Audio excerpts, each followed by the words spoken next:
IBWPPI is 10 years old now. And when we started, we didn't see 10 years down the road. But now as I think about what we've built together in 10 years, this is a collaboration of 22 women on the board, representing 6 countries, including the US. We have built such a strong bond of sisterhoods. We do this work from the heart. And the intention is that the work from the heart will inform the minds. And that work will then transform the lives of women. When Ka Fluella and I got together around this idea of starting an international organization, we knew that we didn't want a program. We knew that we wanted to do something that would have a lasting impact on the lives of Black women everywhere. Dr. Haidt would say very often, you make the call, the women will show up, and the agenda will emerge. I remember the first time I met Dr. Dorothy Irene Haidt. I was new to California. My husband was a fire marshal for LA County Fire. I moved there from New York, and I didn't see a lot of Black women. He was working on a project called the Black Family Reunion. And he said, come with me, I'm gonna take you. I want you to see something. And there was Dr. Haidt and 5 other Black women sitting in their tent, which was their office for the festival, and introduced me to them. They told me all about the National Council of Negro Women, and I joined, obviously, but more importantly, I really joined hearts with the women that I met that day. And through Dr. Haidt, I met women like Betty Shabazz, Coretta Scott King, Maya Angelou, Susan Taylor. I literally had lunch with Miss Parks twice. And this was all because of my mentor who opened those doors for me, who allowed me to sit at the table with them.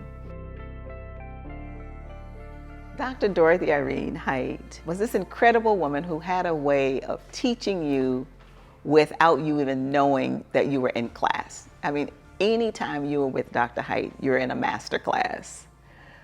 Ka Fluella and I met when we were both in our orientation and in a PhD program.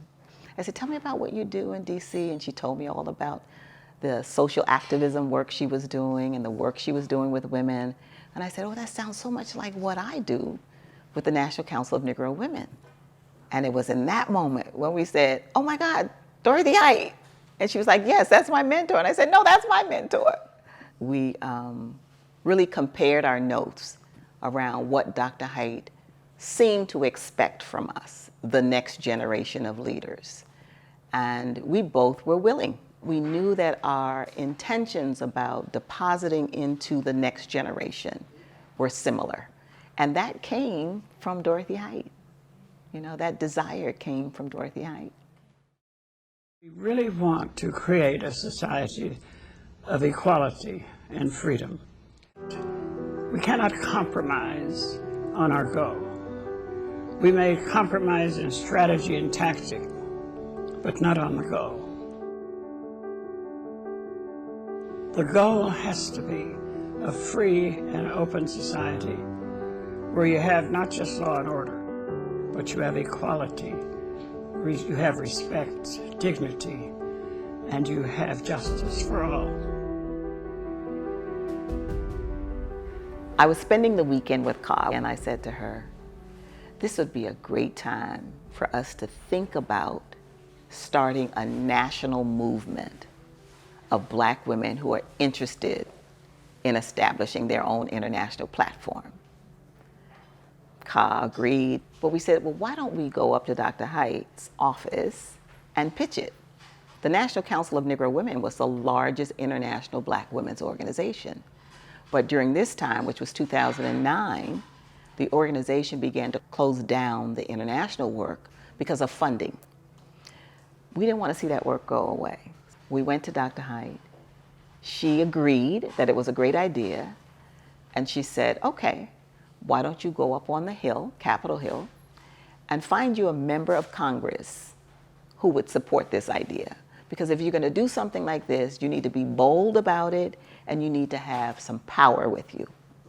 Fortunately, I knew Diane Watson, who was actually my congresswoman at the time. So I went up on the Hill, no appointment. We had 5 minutes to explain to her what we were thinking. She loved the idea. And she said, I'll support you. This is all in one day. We got the support from her, went back to the Hill to Dr. Height, shared it with her. She said, it's a go. Write me a paper. Let me know what you want to do. We wrote the paper. 2 days later, Dr. Height offered us space in the office of the National Council of Negro Women. And that's where we were for 6 years. And that's how we got our start. So we knew that we didn't want to create something that was so tightly structured that women couldn't see themselves in it. So 2 things were very important for us: acts of kindness and having our sisters really feel supported, no matter where they are. We're now in 6 countries. And in those 6 countries, when we've always convened the women, when we call them, they show up. I heard Barbara speak for the first time publicly, and she mentioned about the new organization that they started called International Black Women's Public Policy Institute, and told me about their convening at the Congressional Black Caucus Foundation's annual conference.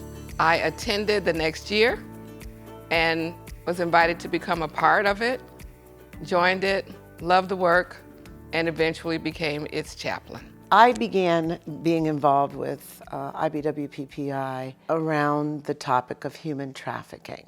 And we began looking at the issues of women trafficking and starting those conversations in Los Angeles. So one of the things we began to work on and to make sure other people knew is that we call those young women victims and not hookers and not prostitutes, but they were victims of crimes. And once you begin to change the language, you begin to change the thought, because people can only think in a language.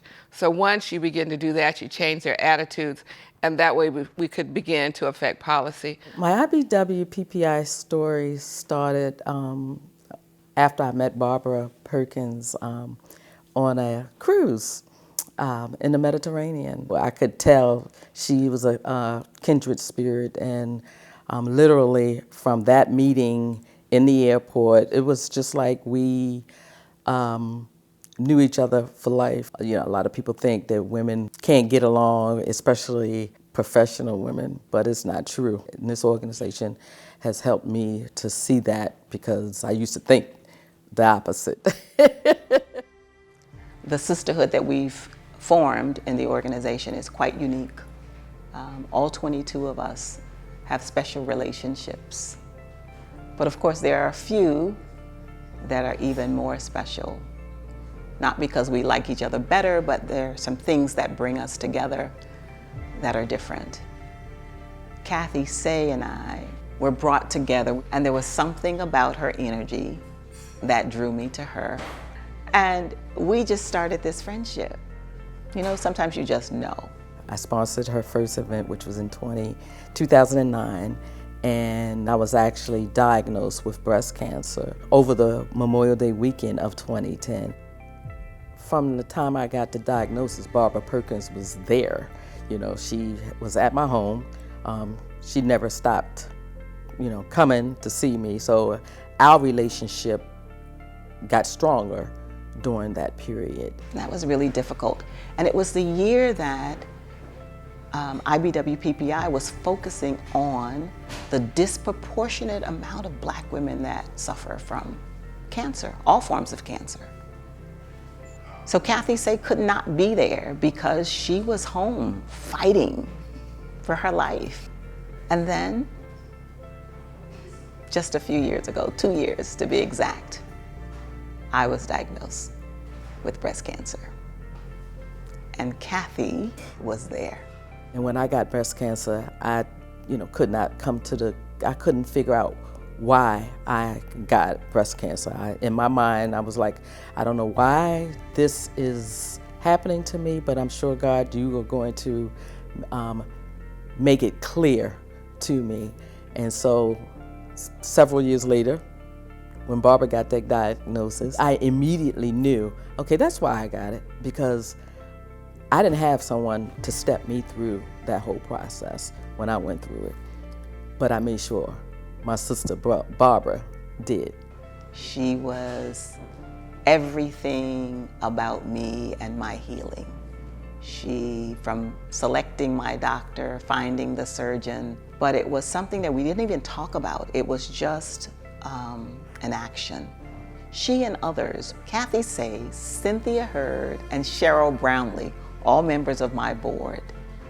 The second day after I was diagnosed, the three of these women were in my bedroom, on the phone, calling doctors, interviewing doctors for me. That's the kind of sisterhood we have. That's the kind of love we have. We work really hard at this work because it's not easy, but we also play hard because we love each other and we know the importance of really having fun while we're doing the work. A part of our work is every other year, we focus on another country that we want to establish a relationship with, the women in that country. We traveled to Ghana initially, then Belize, then Bermuda. We don't go into countries and just arrive thinking it's about us bringing something to a country. No. It's a country saying, we welcome you, let's meet, let's talk, let's explore. You cannot influence change by mandating or dictating. We know not the ills of that country. It is up to us to listen, to hear, and to bring what brings tears to my eyes, to bring your heart. And you bring your heart and all of the different eclectic efforts, we will see change. I think what resonated with me most about IBWPPI is the level at which you wanted to attack issues that affect us, our problems. We were talking about how do we change the policies that affect us around bad water, around poor health care, around trafficking, all those things that affect Black women worldwide. Each trip is different, very unique. We opened up our first reading room in the Bahamas. I happen to chair the Reading Room Initiative. The Reading Room Initiative is to bring access through education by providing books of all sorts and working with our sponsors to support the reading efforts in a country. IBWPPI means that for me. It's a place where I can be a part of change, not just from a job perspective or a career perspective. This is a group of women that have said, come on, let's go. Let's do this. And our children's children, they'll know that we were here. And that's what's... I always knew that I needed to get to the Bahamas, which is my home. It's the place where I grew up. But when I left the Bahamas, I left a broken 16-year-old, and it wasn't an easy place to go back to. But I knew that I would. And so we planned a conference in the Bahamas. That 16-year-old broken girl who left was healed in the Bahamas. There were some things that happened in my youth. There were some places that I didn't want to visit inside that I could get back to on this trip. So this work is healing, and it's significant for more reasons than one. It's the work that we want to leave to the next generation. I think we need to have a common voice to address common issues. If a black woman is in Guinea, if a black woman is in Fiji, if a black woman is in Grand Rapids, if she's in Atlanta, her issues tend to be the same. Fibroids, trafficking, bad water, transportation. And so if we address the issue as it relates to us in one place, most often the resolution to that is applicable around the world. Barbara Perkins once talked to me about many years ago, her grandmother would take women to the well. And it was this place of conversation. It was a place that you could feel safe. It was a place that you could bring whatever you needed to as a woman, a sacred place, and have those conversations. That's how I feel about IBWPPI.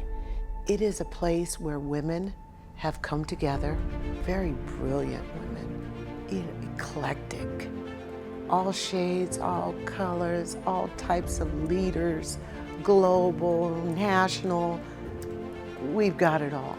But the common denominator is heart, tenacity, change, and vision. That's what we all share. It's not your resume, it's not who you know, it's about what you got and how are you going to change this world.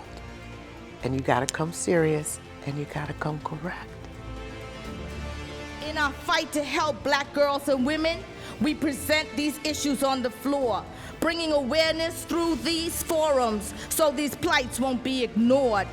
Moving with faith, courage, and commitment, we visit many shores, building bridges with the vision that hope will be restored.